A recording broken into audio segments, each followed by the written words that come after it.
కాబట్టి మనము we have to study the tabernacle of God. We have to study.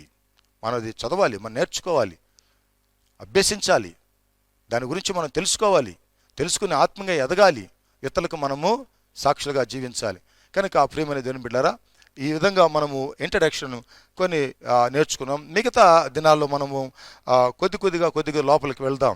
అంతవరకు దేవుడు మనకు తోడుగా ఉండి పరిశుద్ధాత్మ అభిషేకంతో మనల్ని జాగ్రత్త చేసి భద్రత అనుగ్రహించి మనము ఆయన వాక్యంలో ఇంకా ఎదుగు నిమిత్తము అందరినీ పరిశుద్ధపరిచి పరిశుద్ధతలోకి నడిపించి మనతో ఉండి మనల్ని దీవించునుగాక.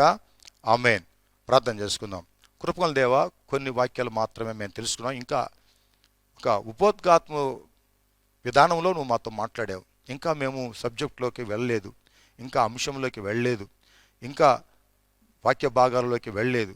ప్రత్యక్ష గుడారము ఏంటి, ఆ ప్రత్యక్ష గుడారాన్ని ఎలా అర్థం చేసుకోవాలి, ఆ ప్రత్యక్ష గుడారము అది నీ కొరకు నీవు నిర్మించుకున్నావు, నీవు నివసించుటకు అని మేము తెలుసుకొని ఆ ప్రత్యక్ష గుడారము ఏమై ఉన్నదో, అరణ్య ప్రయాణంలో ఉన్న ప్రత్యక్ష గుడారం, యేసులో ప్రత్యక్షమైన ప్రత్యక్ష గుడారము, సంఘములో ప్రత్యక్షమైన ప్రత్యక్ష గుడారము, నాలో మాలో ప్రత్యక్షమయ్యే ప్రత్యక్ష గుడారాన్ని ఏంటో మేము తెలుసుకొని అనుభవించి ఇతరులకు సాక్షిగా జీవించుటకు నీ ఆత్మ అభిషేకం మాకు దయచేసి నడిపించమని మా సంఘస్థులందరినీ మీరు దీవించండి.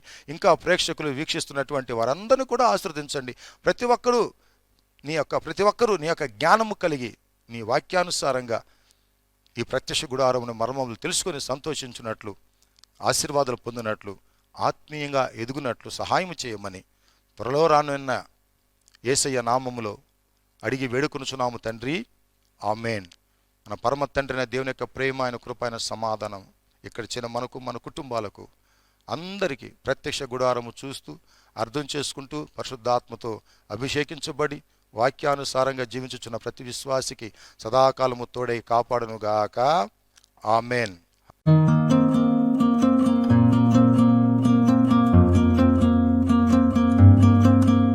బిడ్డలారా, మీకందరికి కూడా యేసయ్య పరిశుద్ధ నామంలో మీకందరికి శుభాలు, వందనాలు తెలియజేస్తున్నాను. మరొకసారి ఈ విధంగా మీడియా ద్వారా మీ ముందు నిల్చొని ప్రత్యక్ష గుడారము, ఆ దేవుని యొక్క మర్మము గురించి దేవుడు చెప్పినటువంటి విధానంలో మనం నేర్చుకోవాలని పరిశుద్ధాత్మ దేవుని యొక్క సహాయం కోరుకుంటూ మిమ్మల్ని అందరిని కూడా ఆహ్వానిస్తున్నాను.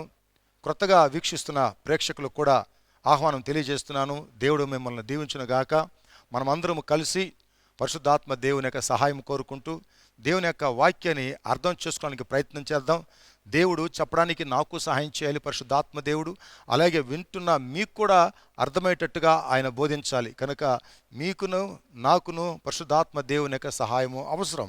కనుక దయతో ఈ మాట గమనించి మనమందరం కూడా కళ్ళు మూసుకొని ప్రార్థిస్తూ పరిశుద్ధాత్మ దేవుని యొక్క సహాయం కోరుకుందాం. దయచేసి ప్రార్థనతో ఏకీవించాలని కోరుతున్నాను. సంఘస్థులారా, దయతో అందరూ మన కుటుంబం అంతా కూడా కలిసి మరి దేవుని సన్నిధిలో మోకరించి ఆయన సహాయం కోరుకుందాం. ప్రార్థన చేసుకుందాం. ప్రేమగల తండ్రి, పరిశుద్ధుడ, మహోన్నతుడ, నీకు వందనాలు, స్తుతులు, స్తోత్రములు చెల్లించుకుంటున్నాం. ఈ లాక్డౌన్ విషయంలో ప్రభు మాకెంతో నెమ్మది కలిగించేసావు. మేమందరము మా కుటుంబాలతో నీ పాది సన్నిధిలో కూర్చుని నీ వాక్యం వినుటకు, నీ వాక్యం ద్వారా పోషించబడటకు మాకిచ్చిన సమయాన్ని బట్టి నీకు వందనాలు, స్తుతులు, స్తోత్రములు తండ్రి. ఒకవైపున ప్రభువా మాకిది మేలుకరమైన సమయము, మా ఆత్మీయ జీవితాలకు ఆశీర్వాదకరమైన సమయము అని మేము తెలుసుకుంటూ నేను స్తుతిస్తున్నాం, నేను ఘనపరుస్తున్నాం. నీ వాక్యం చెప్పుటకు నీ దాసునికి నీ ఆత్మ అభిషేకము దయచేయము. వింటున్న మాకు కూడా ప్రభువా నీ ఆత్మను దయచేయము.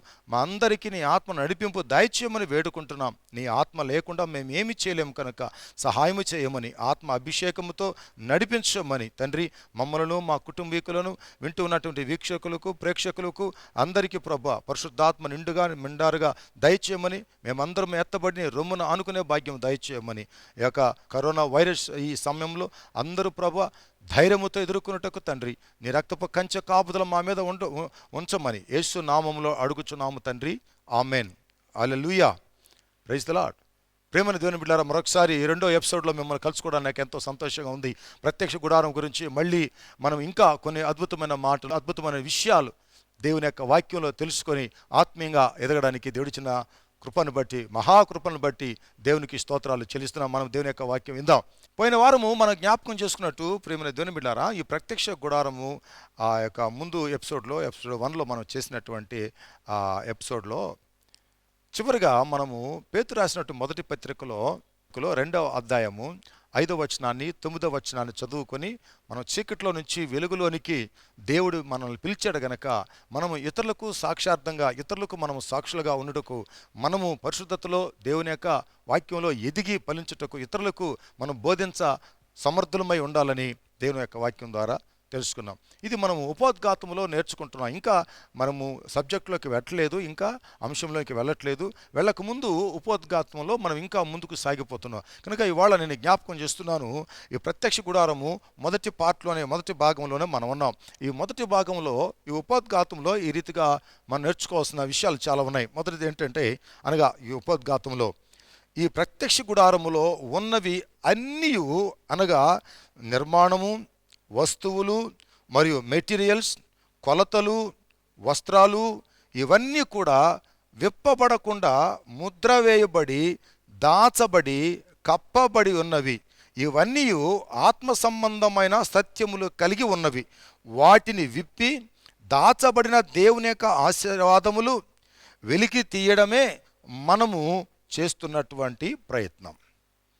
ఈ ప్రత్యక్ష గుడారము మనము నిర్గమాకాండము 25వ అధ్యాయం నుంచి 40 అధ్యాయాలు మనం చదివితే ఇందులో ఉన్నటువంటి అన్నీ కూడా వస్తువులైతేనేమి, వస్త్రాలైతేనేమి, కొలతలైతేనేమి, అందులో ఉన్న మెటీరియల్స్ అయితేనేమి, అందులో ఉన్నటువంటి మెటల్స్ అయితేనేమి, అన్నీ కూడా ఒక మర్మముతో దాచబడి ఉన్నట్టుగా దేవుని యొక్క వాక్యము మనకు కనిపిస్తూ ఉంది. అలా కనబడుతుంది. ముద్ర వేయబడి, దాచబడి, కప్పబడి ఉన్నటువంటి విషయాలు, వాటన్నిటిని ఆత్మ సంబంధంగా మనం వెలికి తీసి వాటిలో ఉన్నటువంటి ఆశీర్వాదకరమైనటువంటి భావాన్ని మన ఆత్మీయ జీవితాలకు, మన ఆత్మీయ మేళ్లకు వాటిని తెలుసుకోవడం అనేది ఈ ప్రయత్నం.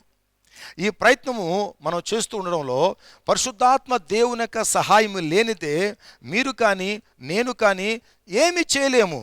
పరిశుద్ధాత్మ దేవుడు మనకు బోధించితే తప్ప మనకు అర్థము కాదు, చెప్పలేము. ప్రత్యక్ష గుడారం గురించి తెలుసుకోవాలి అనగా ముందుగా దాని గురించి కొంత అవగాహన ఉండునట్లు మనము కొన్ని వాక్యాలు చదువుకోవాలి. అలా చదువుకుంటే ఈ ప్రత్యక్ష గుడారం గురించి కొంత అవగాహన మనము కలిగి ఉండాలి అనే సత్యము మనకు అర్థమవుతుంది. ఆమేన్, హల్లెలూయా. ప్రియమైన దేవుని బిడ్డలారా, ప్రత్యక్ష గుడారం యొక్క అవగాహన మనము చూస్తున్నప్పుడు అది లేకుండా పోతే మనము దాన్ని అర్థం చేసుకోవడం కాస్త కష్టమవుతుంది. కాబట్టి కొంత అవగాహన కలిగి ఉండాలి. దాని గురించి కొంత సమాచారం మనము తెలుసుకొని ఉండాలి. దాని గురించి కొంత సమాచారం మనము విని ఉండాలి. వింటే గనుక మనకు దాని గురించి అర్థం కాదు. దాని గురించి ఆసక్తి కలిగి ఉండడం, దాని గురించి మనము ఎదురు చూడటం అనేది జరుగుతుంది. ఫర్ ఎగ్జాంపుల్, పలానా హోటల్లో బిర్యానీ బాగుంది, అది చాలా రుచిగా ఉంది, మేమందరం దాన్ని తింటూ ఉన్నాం, మేము రుచి చూచాం అని ఆ మాటలు వింటే మనకు కూడా దాని గురించి ఒక అవగాహన లేక కొంత అనుభవం, మనం కూడా తింటే బాగుంటుంది, మనం కూడా రుచి చూస్తే బాగుంటుంది, దానికోసం మనం ప్రయత్నం చేద్దాం, అవకాశం వచ్చినప్పుడు ఆ హోటల్కి వెళ్ళి భోజనం చేద్దాం అన్నటువంటి ఆలోచన మనకు వస్తుంది. అసలు దాని గురించే తెలియకపోతే ఏం అర్థం కాదు. Very simple to understand. We have to listen to the word of God. We have to understand the tabernacle of God. దేవుని యొక్క ఆ ప్రత్యక్ష గుడాన్ని కాస్త అవగాహన చేసుకోవడానికి కొద్దిగా ప్రయత్నం చేస్తే అప్పుడు అందులో ఉన్నటువంటి శ్రేష్టమైనటువంటి రుచికరమైనటువంటి ఆ దేవుని యొక్క వాక్యము నీ ఆత్మకు, నీ జిహ్వకు ఎంతో ఆనందంగా ఉంటుంది. ప్రియమైన దేవుని బిడ్డలారా, అది ప్రయత్నం చేద్దాం. కనుక పరిశుద్ధాత్మ దేవుని యొక్క సహాయం లేకపోతే మీరైనా నేనైనా వ్యర్థులమే.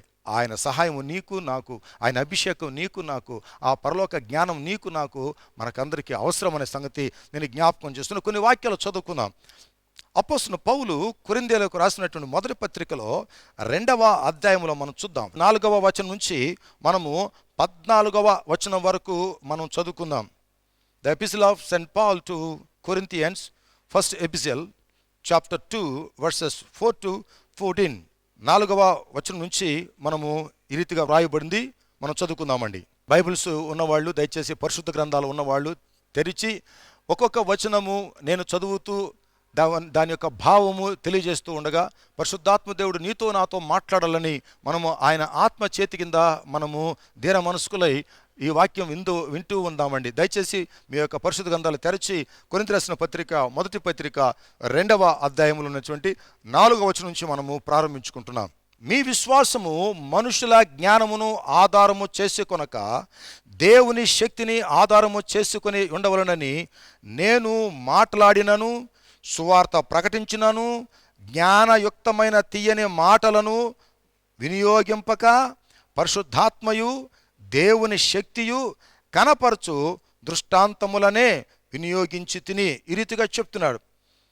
And my speech and my message were not in plausible words of wisdom, but in demonstration of the Spirit and of power, that your faith might not rest in the wisdom of men, but in the power of God.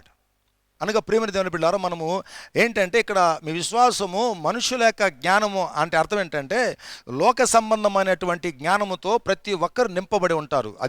అది వాస్తవం, అది న్యాయం కూడాను. ఎందుకంటే లోకంలో మనము చదువుకోవాలంటే వాక్యం జ్ఞానం కావాలి కదా, పని చేసుకోవాలంటే జ్ఞానం కావాలి కదా, ఏదైనా వ్యవహారము ఏదైనా కార్యం జరిగించాలంటే జ్ఞానం కావాలి కదా, అది తప్పేం కాదు. అయితే ఎట్టొచ్చి దేవుని యొక్క జ్ఞానాన్ని ఈ యొక్క లోక సంబంధమైన జ్ఞానముతో అర్థం చేసుకోవడము ప్రయత్నం చేస్తామే, అక్కడికి వచ్చింది చిక్కు. కనుక ఆయన ఏమంటాడంటే లోక జ్ఞానము అవసరం లేదు అని అంటలా, లోక జ్ఞానముతో దైవ జ్ఞానాన్ని బేరీజు వేయడం అనేది తప్పు అంటాడు. కనుక మీ విశ్వాసము అనగా విశ్వాసం అనేది ఈ లోకానికి సంబంధించింది కాదు, అది పరలోక రాజ్యానికి సంబంధించింది. పరలోక సంబంధమైన శక్తితో మనము ఈ లోక సంబంధమైన వాటిని మనం కంట్రోల్ చేస్తున్నాము. అనగా పరలోక సంబంధమైనటువంటి శక్తి కలిగి ఆ పరలోక సంబంధమైన శక్తితో ఈ లోక సంబంధమైన వాటిని మనము మెయింటైన్ చేస్తున్నాము. కనుక ఈ లోక సంబంధమైనటువంటి శక్తి బలము పరలోక సంబంధమైన వాటిని కంట్రోల్ చేయడానికి వీలు లేదు. అది దేవుని యొక్క వాక్యానుసారం కాదు, అది లోక సంబంధమైనటువంటి మనుషులు చేసేటువంటి పని. కనుక లోక జ్ఞానముతో దేవుణ్ణి నడిపించాలని, లోక జ్ఞానముతో దేవుని కంట్రోల్ చేయాలని, లోక జ్ఞానముతో దేవుడు చెప్పినట్టుగా చేయాలనుకోవడము బుద్ధిహీనత. దేవుడు ఏదైతే చెప్తాడో అది మనము ఇక్కడ భావించాలి, లేక దాన్ని అనుసరించాలి, దానికి లోబడాలి. అంతేగాని లోక జ్ఞానముతో దేవుని యొక్క జ్ఞానాన్ని వివరించాలని చూసావు, అది చాలా తప్పు అని చెప్తాడు. కనుక మీ విశ్వాసము మనుషుల జ్ఞానమును ఆధారము చేసుకొనక దేవుని శక్తిని ఆధారము చేసుకొని ఉండవలెను.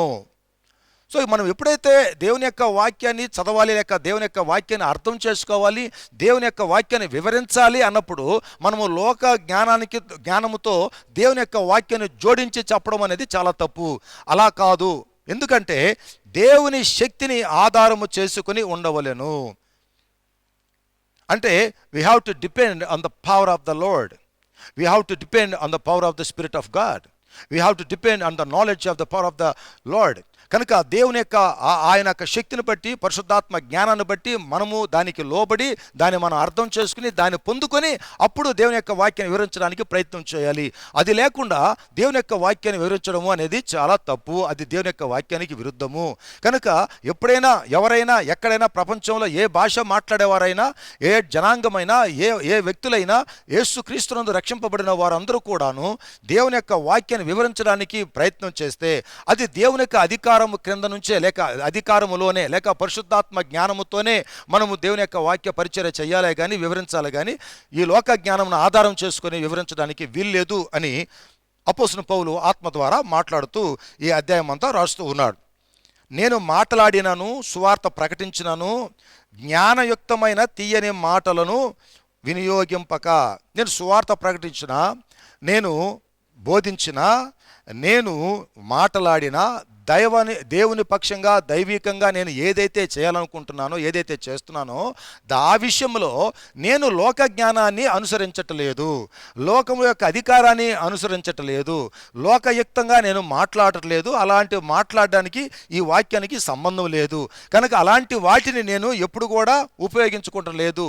ఎందుకంటే నాకు చెప్పడానికి లోకములో తీయని మాటలు నాకు ఉన్నాయి, లోకంలో తీయని కబుర్లు చెప్పడానికి వీలుంది, నవ్వించి చెప్పడానికి వీలుంది, తమాషాగా చెప్పడానికి వీలుంది.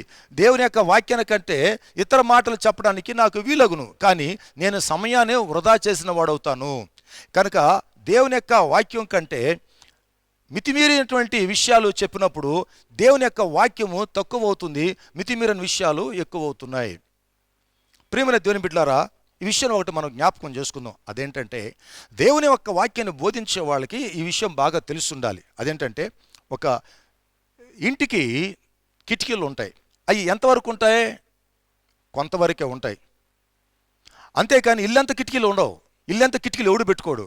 అలాగే దేవుని యొక్క వాక్యం బోధించేటప్పుడు వివరణ అవసరమైతే లోక జ్ఞానాన్ని ఒక కిటికీ వలె నువ్వు ఉపయోగించుకోవడానికి ప్రయత్నం చేయాలి. కానీ దేవుని యొక్క వాక్యాన్ని మించి, దేవుని యొక్క వాక్యాన్ని వదిలిపెట్టి, దేవుని యొక్క వాక్యాన్ని 5% చేసి నీవు మామూలు విషయాలను, లోక సంబంధ విషయాలను, తీయటి మాటల విషయంలో కథల రూపంలో చెప్పుకుంటూ 95%గా నువ్వు చెప్తే నువ్వు 95% ఎక్కువ ప్రాధాన్యత ఇచ్చావు, కానీ దేవుని యొక్క వాక్యానికి 5% ప్రాధాన్యత ఇచ్చావు. అయితే ఎలా ఉండాలి?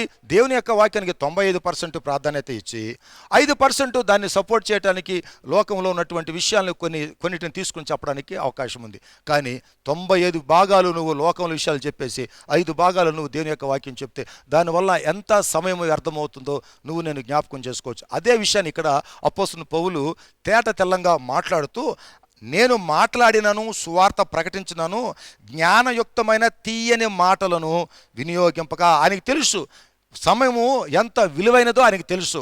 ఆ సమయంలో ఏది చెప్పాలో ఆయనకి తెలుసు. ఎందుకంటే పరిశుద్ధాత్మ దేవుని అభిషేకం ఉంది కనుక ఆయన సమయానికి ఎంత ప్రాముఖ్యత ఇచ్చాడో మనం జ్ఞాపకం చేసుకోవాలి. కనుక సమయాన్ని నువ్వు జాగ్రత్తగా దేవుని యొక్క వాక్యం కొరకు నువ్వు కానీ వెచ్చించగలిగితే వాక్యం ద్వారా అనేక మంది రక్షించబడతారు, అనేక మంది తెప్పరిల్లుతారు, అనేక మంది ఉజ్జింపబడతారు, అనేక మంది పరిశుద్ధులుగా మారుతారు, అనేక మంది పాప క్షమాపణలోకి వస్తారు, అనేక మంది దేవుని యొక్క జ్ఞానంలోకి వస్తారు. కనుక వాక్యానికి ఎక్కువ ప్రిఫరెన్స్ మనం ఇవ్వాలి, వాక్యానికి ఎక్కువ సమయం ఇవ్వాలి అని చెప్తూ, తీయని మాటలను వినియోగింపక పరిశుద్ధాత్మయు దేవుని శక్తియు కనపరచు దృష్టాంతములనే వినియోగించి తిని. కనుక దృష్టాంతములు ఏదైనా వినియోగిస్తే, ఏదైనా ఉపయోగిస్తే అది పరిశుద్ధాత్మ యొక్కయు దేవుని యొక్క శక్తిని బట్టి మనం వాటిని గురించి చెప్పవలసి ఉంది.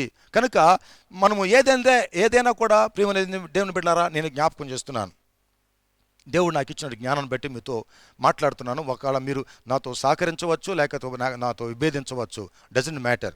అయితే ఒకటి మాత్రం విషయం, బైబిల్లో మనము పరిశుద్ధ గ్రంథంలో మనము ఒక విషయాన్ని బోధిస్తున్నప్పుడు ఒకవేళ అది అర్థం కాలేదు అని అనుకున్నప్పుడు లోకములో ఉన్నటువంటి విషయాలను మనం తీసుకుని రాకుండా దేవుని గ్రంథంలో చాలా ఉన్నాయి, సేమ్ అదే కాంపోనెంట్స్, అవే కంటెంట్స్ చాలా ఉన్నాయి దేవుని యొక్క వాక్యంలో. అది మనం తీసుకొచ్చి మనం చెప్పేటువంటి బోధకు, మనం ఇచ్చేటువంటి వాక్యానికి వివరణ ఇవ్వడానికి వీటినే మనం ఉపయోగించుకొని ఇంకా దేవుని వాక్యాన్ని ఈ దేవుని యొక్క వాక్యంతో ఇంకా బలపరుచుకోవచ్చు. దానికోసం మనం వాక్యానికి బయటకు వెళ్ళి తీసుకోవాల్సిన అవసరం లేదు. వాక్యంలోనే చాలా విషయాలు ఉన్నాయి, చాలా ఎగ్జాంపుల్స్ మనం తీసుకోవచ్చు.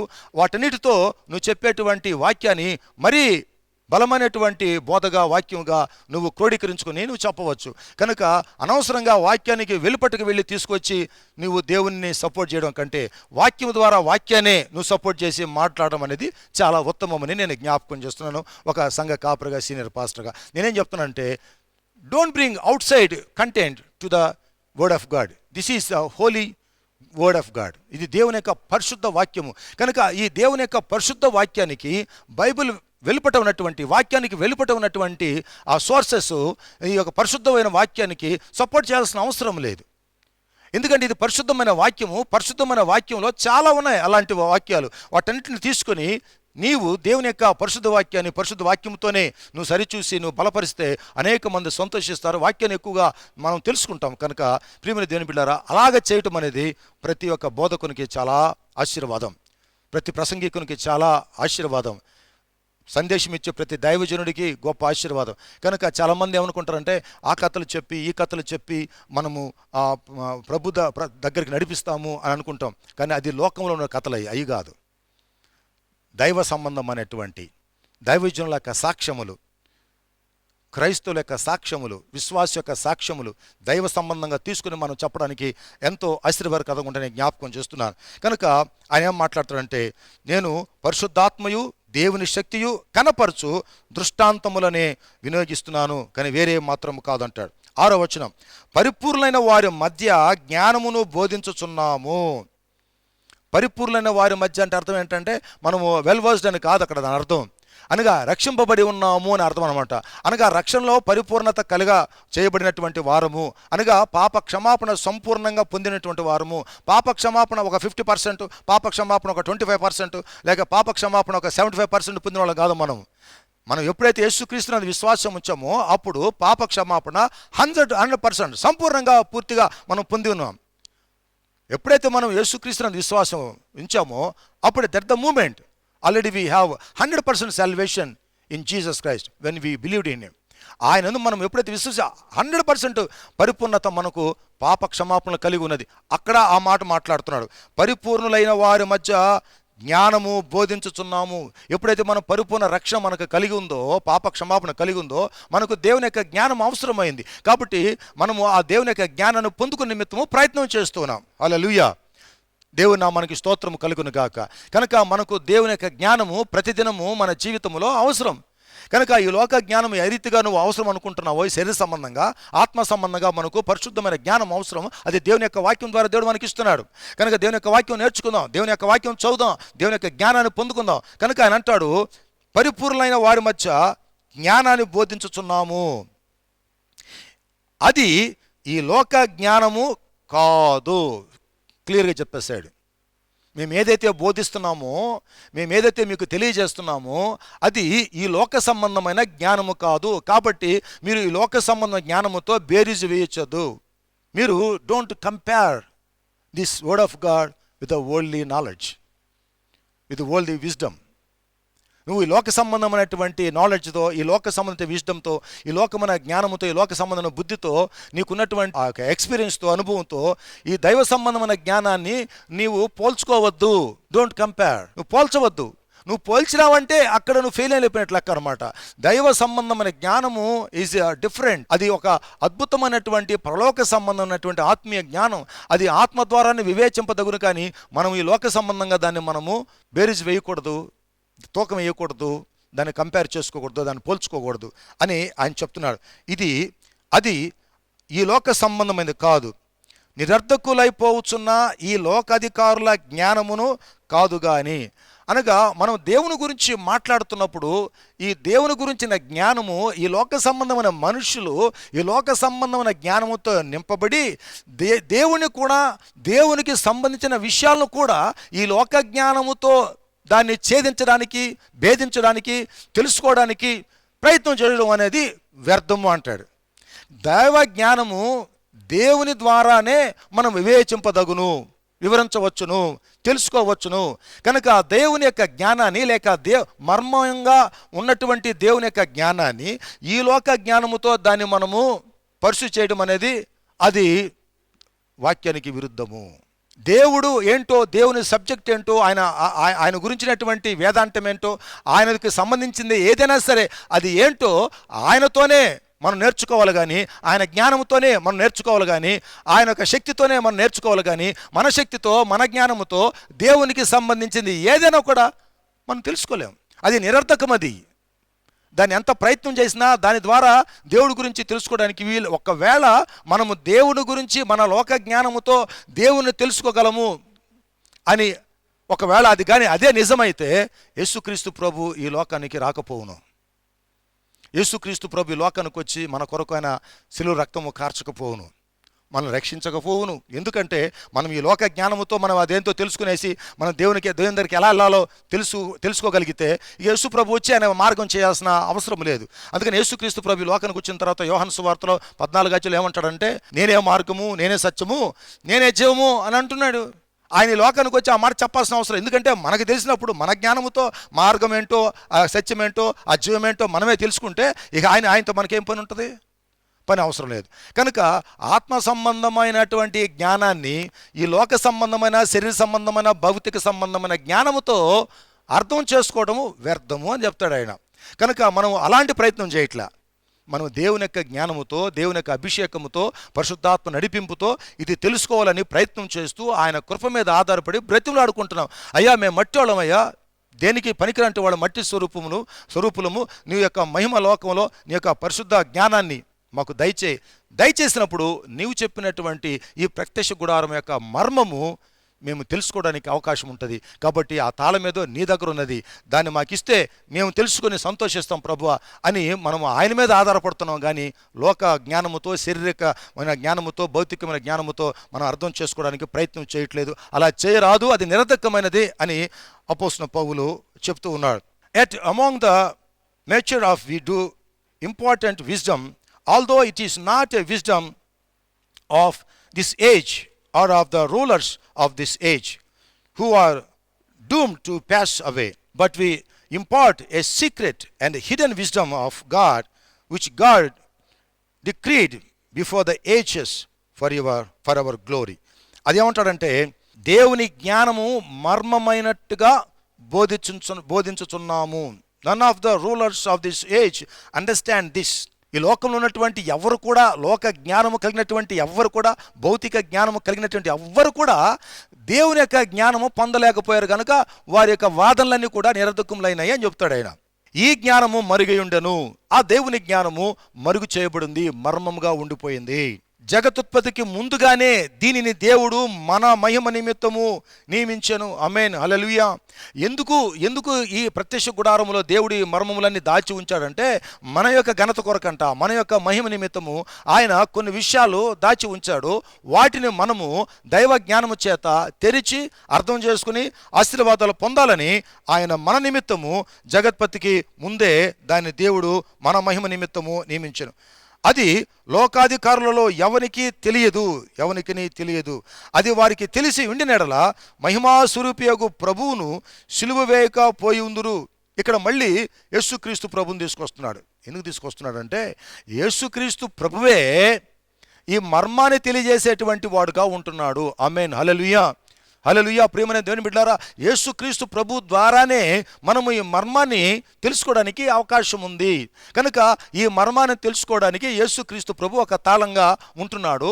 దాన్ని తెరిచే శక్తి పరిశుద్ధాత్మ దేవుడు మనకి ఇస్తున్నాడు అనేది మనం అర్థం చేసుకోవాలి. కనుక ఒకవేళ ఆ రీతిగా కానీ యేసుక్రీస్తు ప్రభుని గురించి కానీ ఈ లోకాధికారులకు తెలిసి ఉంటే ప్రభువుని ఆ రీతిగా వాళ్ళు హింసించుండేవాళ్ళు కాదు, శ్రమ పెట్టేవాళ్ళు కాదు, సిలువకు అప్పగించేవాళ్ళు కాదు, యేసుని వాళ్ళు అసహించుకునేవాళ్ళు కాదు. కనుక ఇప్పుడు ఈ వాక్యం చదువుకుందాం. ఇందును గూర్చి దేవుడు తన్ను ప్రేమించు వారి కొరకు ఏవి సిద్ధపరిచినో అవి కంటికి కనబడలేదు, చెవికి వినబడలేదు, మనుష్య హృదయమునకు గోచరము కాలేదు అని వ్రాయబడి ఉన్నది. మనకైతే దేవుడు వాటిని తన ఆత్మ వలన బయలుపరిచి ఉన్నాడు. ఆమేన్, హల్లెలూయా. నేను జ్ఞాపకం చేస్తున్నాను ప్రియమైన దేవుని బిడ్డలారా, ఈ విషయాలు మనం చూద్దాం. ఏమని రాయబడిందంటే, but it is written, eye have seen nor ear heard nor the heart of man imagine what God has prepared for those who love him. These things God has revealed to us through the spirit. ఆత్మ ద్వారా మనకు అది బోధింపబడుతున్నది, అది తెలియచేయబడుతున్నది. అయితే ఆత్మ లేని వారికి అది గ్రాహ్యము కాలేదు. అది కంటికి కనబడినట్టుగా ఉంటుంది, చెవికి వినబడినట్టుగా ఉంటుంది, హృదయానికి వచ్చినా అది గోచరము కానట్టుంటుంది. అది అలాగే ఉంటుంది. అయితే ఎవరు యేసుక్రీస్తునందు విశ్వాసం ఉంచి ఆత్మదేవుని ఆరాధిస్తూ ఆత్మదేవుని యొక్క పరిచర్య కింద ఉంటారో వాళ్ళకి ఈ విషయాలను కూడా పరిశుద్ధాత్మ దేవుడు అర్థమయ్యేటట్టుగా బోధిస్తాడు. Those who are under the power of the Spirit of God, they only can understand the word of God. దేవుని యొక్క వాక్యాన్ని అర్థం ఎవరైతే పరిశుద్ధాత్మ దేవుని యొక్క చేతి కింద ఉంటారో, అభిషేకం కింద ఉంటారో, నడిపింపు కింద ఉంటారో, జ్ఞానం కింద ఉంటారో వాళ్ళు దేవుని యొక్క వాక్యాన్ని అర్థం చేసుకోవడానికి అవకాశం ఉంటుంది. కనుక ప్రియమైన దేవుని బిడ్డలారా, ఈ ప్రత్యక్ష గుడారం అనేటువంటి మర్మముతో కూడినటువంటి దేవుని యొక్క వాక్యాన్ని అర్థం చేసుకోవడానికి ఈ లోక సంబంధమైన జ్ఞానము కుదరదు. దేవుని జ్ఞానంతోనే మనం అర్థం చేసుకోగలం. కనుక వచ్చే ఎపిసోడ్లో మనం తిరిగి ఇంటరాక్షన్లో ఉన్నట్టు ఇంకొన్ని మాటలు మనం జ్ఞాపకం చేసుకుందాం. అంతవరకు దేవుడు నీకును నాకును మనకందరికీ తోడై ఉండి మనల్ని కాచి భద్రపరచునుగాక. ఆమేన్. చిన్న ప్రార్థన చేసుకుందాం. ప్రేమగల తండ్రి, పరిశుద్ధుడా, నీకు వందనాలు, స్తుతులు, స్తోత్రములు చెల్లించుకుంటున్నాం. నీ కృప ద్వారా మాతో మాట్లాడినందుకే వందనాలు. ప్రత్యక్ష గుడారము అనేటువంటి మర్మముతో కూడినటువంటి ఈ వాక్య భాగాలు నిర్గమకాండము 25వ అధ్యాయం నుంచి 40 అధ్యాయాల వరకు ప్రభు వ్రాయబడినటువంటి ఈ మర్మంతో కూడిన వాక్యములు మాకు ఎవరైతే ఆసక్తి కలిగి వాక్యములో ఎదగాలని, ఆత్మీయ జ్ఞానము పొందుకోవాలని, ఆత్మ అభిషేకం పొందుకోవాలని, ఆత్మతో నేను ఆరాధించే వారముగా ఉండాలని ఎంతమంది ఆశపడుతున్నారు వారికి, మాకు అందరికీ, ప్రేక్షకులకు, వీక్షకులకు ప్రభు ఆత్మచేత నడిపించి, బోధించి, ఆశీర్వదించి నీ ఆత్మతో నింపి ఎత్తబడిన రొమ్మును ఆనుకునే భాగ్యం దయచేయమని, ఈ లోకములో ఉన్నంతకాలం ప్రభా నీ వాక్యముల మర్మములు తెలుసుకుంటూ సంతోషముతో ప్రభా నీకు సాక్షులుగా జీవించే భాగ్యం దయచేయమని ఇంతవరకు పరిశుద్ధాత్మదేవ మాకు బోధిస్తున్నందుకే స్తోత్రాలు. ఇంకను ప్రభా మాకు తోడుగా ఉండి వీటన్నిటి విషయంలో మాకు ప్రభు మర్మాన్ని బయలుపరిచి మాతో మాట్లాడమని, నీ దాసును మరుగు చేయమని, మమ్మల్ని అందరినీ కూడా ఆశీర్వదించమని నీ కౌగిటికి అప్పచెప్పుకుంటూ ప్రభు, మీరు అక్కడ ఆలస్యం అయితే ఇంక నువ్వు కొనసాగించి మేమందరం మేలులు పొంది నిమిత్తము పరిశుద్ధాత్మదేవ సహాయము చేయమని యేసయ్య నామములో అడుగుచున్నాము తండ్రి, ఆమేన్. మన పరమ తండ్రిన దేవుని యొక్క ప్రేమ, ఆయన కృప, ఆయన సమాధానం మనకు, మన కుటుంబాలకు, మన పరిచర్కు, సంఘాలకు, ప్రేక్షకులకు, వీక్షకులకు సదాకాలము తోడే కాపాడును గాక. ఆమేన్. God bless you. హల్లెలూయా.